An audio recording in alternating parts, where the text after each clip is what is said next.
Welcome to the market money magnet guys.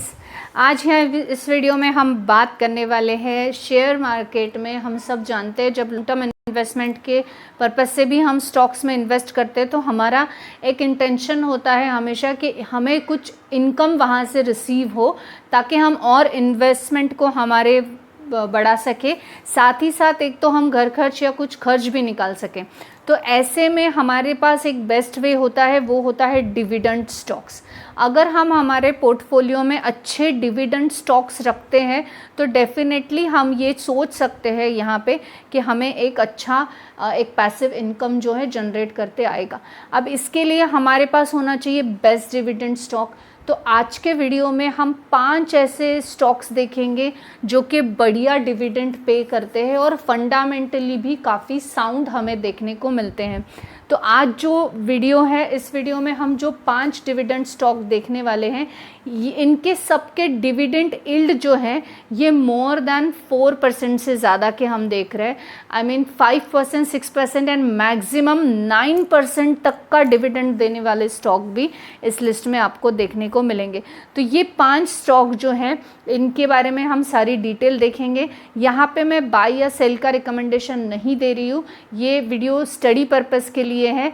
Before buying आप इसका detail fundamental analysis ज़रूर देख लेना, या आप चाहते हैं कि इन 5 में से किसी का डिटेल फंडामेंटल एनालिसिस हो तो आप मुझे कमेंट सेक्शन में उसका नाम डेफिनेटली लिख के भेजिएगा। मैं उसके ऊपर एक डिटेल फंडामेंटल एनालिसिस का वीडियो जल्द ही लेकर आऊँगी। तो चलिए हम देखते हैं 5 जो कि मैक्सिमम डिविडेंड देने वाले स्टॉक कंसिस्टेंसी के साथ। लेकिन एक बात याद रखिए, इनका डिविडेंड यील्ड हमेशा याद रखना, जिसका डिविडेंड यील्ड ज़्यादा है वही स्टॉक ज़्यादा से ज़्यादा डिविडेंड पे करते हैं। अगर डिविडेंड यील्ड होता क्या है इसके बारे में बात करें तो इसका एक फॉर्मूला देखने को मिलता है, dividend yield is equal to annual dividend and current stock price into 100। तो इसके साथ में आपको जो है किसी का भी डिविडेंड यील्ड निकालते आएगा।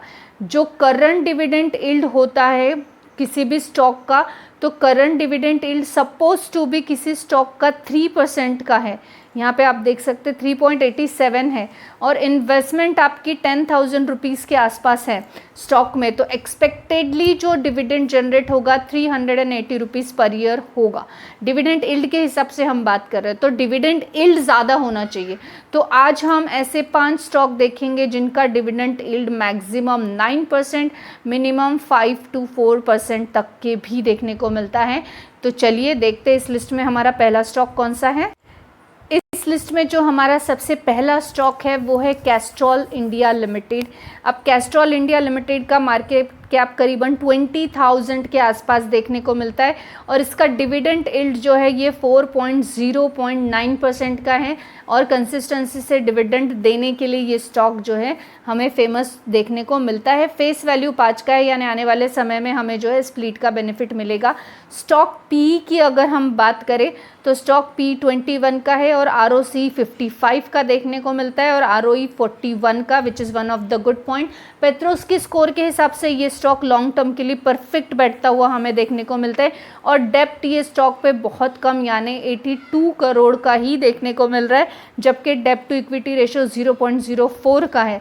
इन्वेंट्री और अगर करंट असेट से कंपेयर करें तो वर्चुअली हम बोल सकते हैं स्टॉक डेप्ट फ्री हमें देखने को मिल रहा है। प्रमोटर का होल्डिंग में जो है 51% का है। तो green flag Castrol India limited के लिए डेफिनेटली है। तो हम बोल सकते हैं इसको कि ये फंडामेंटली भी ओके स्टॉक होने के साथ साथ डिविडेंड यील्ड भी बढ़िया है, यानी कंपनी कंसिस्टेंसी के साथ 4% से ज़्यादा का डिविडेंड देती है। इस लिस्ट में जो हमारा नेक्स्ट स्टॉक है वो है GPPL, यानी गुजरात पिपवान पोर्ट्स लिमिटेड, जो कि गुजरात पोर्ट लिमिटेड के नाम से भी फेमस हमें देखने को मिलता है। इसका मार्केट कैप 7,000 करोड़ का देखने को मिल रहा है, जबकि इसका जो डिविडेंड यील्ड है ये 4.65% का है, which is one of the fine dividend हम बोल सकते हैं। कंसिस्टेंसी से डिविडेंड देने के साथ साथ बढ़िया डिविडेंड यील्ड भी यहाँ पे देखने को मिलता है। फेस वैल्यू 10 का है, यानी आने वाले समय में हमें स्प्लिट का बेनिफिट देखने को मिल सकता है। पेट्रोस्की स्कोर के हिसाब से ये स्टॉक लॉन्ग टर्म के लिए फिट बैठता हुआ नजर आता है। अगर हम डेप की बात करें तो वर्चुअली ये स्टॉक डेप फ्री है, क्योंकि डेप 63 करोड़ यानी 0.03% का ही डेप है। अगर इन्वेंट्री की बात करें तो यहाँ पे 9.92 करोड़ की और करंट असेट 1140 करोड़ के, तो यहाँ पे वर्चुअली डेप फ्री स्टॉक को हम यहाँ पे कंसिडर कर सकते हैं। स्टॉक पी 18 का होने के साथ साथ ROCE 24.9% का और ROE 19 का है, which is one of the good. Earning per share की बात की जाए तो 8.26% का अर्निंग पर शेयर यहाँ पे देखने को मिलता है। वहीं पे अगर हम प्रमोटर का होल्डिंग देखें तो 44% का प्रमोटर का होल्डिंग है, which is one of the good factor. Last 7 सालों में 6% की ग्रोथ ये स्टॉक ने हमें दिखाई है। तो ये जो गुजरात पिपवान पोर्ट जो है, Gujarat port limited GPPL stock जो देखने को मिल रहा है, ये इसका डिविडेंड यील्ड हमें फाइन होने के साथ साथ फंडामेंटली स्ट्रॉन्ग देखने को ये स्टॉक मिलता है। इस लिस्ट में हमारा थर्ड स्टॉक है Hindustan zinc limited. Hindustan zinc limited हम जानते हैं माइनिंग और बड़ा डाइवर्सिफाइड स्टॉक हमें देखने को मिलता है। इसका जो मार्केट कैप है 1,85,006 करोड़ का देखने को मिल रहा है। वहीं पे इसका डिविडेंड यील्ड की बात करें तो 6.61% का है। एक बढ़िया डिविडेंड यील्ड होने के साथ साथ कंसिस्टेंसी से डिविडेंड प्रोवाइड करने वाला ये स्टॉक हमें देखने को मिलता है। स्टॉक P 17 है और ROCE 16.8% का और ROE 72.5% का है। अर्निंग पर शेयर 24% का यहाँ पे देखने को मिलता है, जबकि डेप 10,964 करोड़ है। डेप टू इक्विटी रेशियो 0.82 है। अगर हम यहाँ पे करंट असेट के साथ डेप को कंपेयर करें तो हम बोल सकते हैं कि वर्चुअली ये स्टॉक जो है इसके पास असेट्स ज़्यादा है और डेप कम है। और यहाँ पे इन्वेंट्री भी 1,882 करोड़ की है, जबकि पेट्रोस्की स्कोर के हिसाब से इसको 100% मार्क्स हम दे सकते हैं। तो हिंदुस्तान जिंक जो है ये भी हमें फंडामेंटली अच्छा स्टॉक देखने को मिल रहा है और डिविडेंड यील्ड इसका 6.61% का है। कंसिस्टेंसी से डिविडेंड देने वाला स्टॉक होने के साथ साथ प्रमोटर का होल्डिंग 63.4% का यहाँ पे हमें देखने को मिलता है और इंडस्ट्रियल P 34। तो फंडामेंटल्स तो अच्छे है ही है, लेकिन डिविडेंड भी कंसिस्टेंसी के साथ साथ जो है बढ़िया डिविडेंड पेइंग स्टॉक ये हमें दिखता है और हमें कंसिस्टेंसी से एक्स्ट्रा इनकम जनरेट करने में हेल्प कर सकता है। इस लिस्ट में जो हमारा फोर्थ स्टॉक है वो है कोल इंडिया लिमिटेड। अब कोल इंडिया लिमिटेड जो है इसका मार्केट कैप अगर हम देखें तो 2,38,929 करोड़ का देखने को मिल रहा है। स्टॉक PE 6 है। ROCE जो है ये 48% का है। ROE 38.8% का देखने को मिलता है। अर्निंग पर शेयर आप देख सकते हैं बढ़िया 57.4% का EPS देखने को मिलता है, जबकि अगर हम डिविडेंड यील्ड की बात करें तो 6.59% का डिविडेंड यील्ड कोल इंडिया का देखने को मिल रहा है।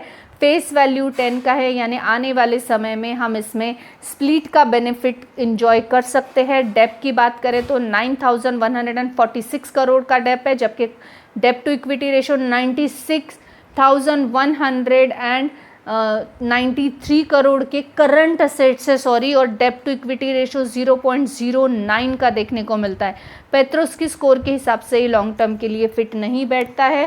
इन्वेंट्री की बात करें तो 12,614 करोड़ के है, जो कि डेप टू इक्विटी डेप के मामले में हम बोल सकते हैं वर्चुअली डेप फ्री स्टॉक है, क्योंकि इन्वेंट्री ही इतनी सारी लेकर बैठे हैं जो कि डेप से भी ज़्यादा है। तो किसी भी समय पे ये डेप को जो है क्लियर कर सकते हैं। लॉन्ग टर्म का हो तो अलग बात है, शॉर्ट टर्म का डेप जो है कंपल्सरीली ये वैनिश करने में उतने समर्थ है।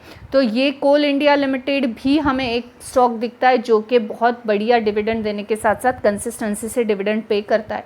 इस लिस्ट में जो हमारा नेक्स्ट और लास्ट स्टॉक है वो है वेदांता लिमिटेड। अब वेदांता का मार्केट कैप 1,74,521 करोड़ का देखने को मिलता है, जबकि स्टॉक PE हमें 12.5 का देखने को मिलता है। ROCE 27% का है। ROE 38.8% का देखने को मिल रहा है। डिविडेंड यील्ड 9.76% का देखने को मिलता है। कंसिस्टेंसी के साथ बहुत बढ़िया डिविडेंड हमें वेदांता लिमिटेड देता हुआ देखने को मिलता है। यहाँ पे अगर डेप की बात करें तो 75,186 करोड़ का है। Debt to equity ratio more than 1% का देखने को मिल रहा है। करंट असेट 51,765 करोड़ के देखने को मिलते हैं। इन्वेंट्री 14,474 करोड़ की है।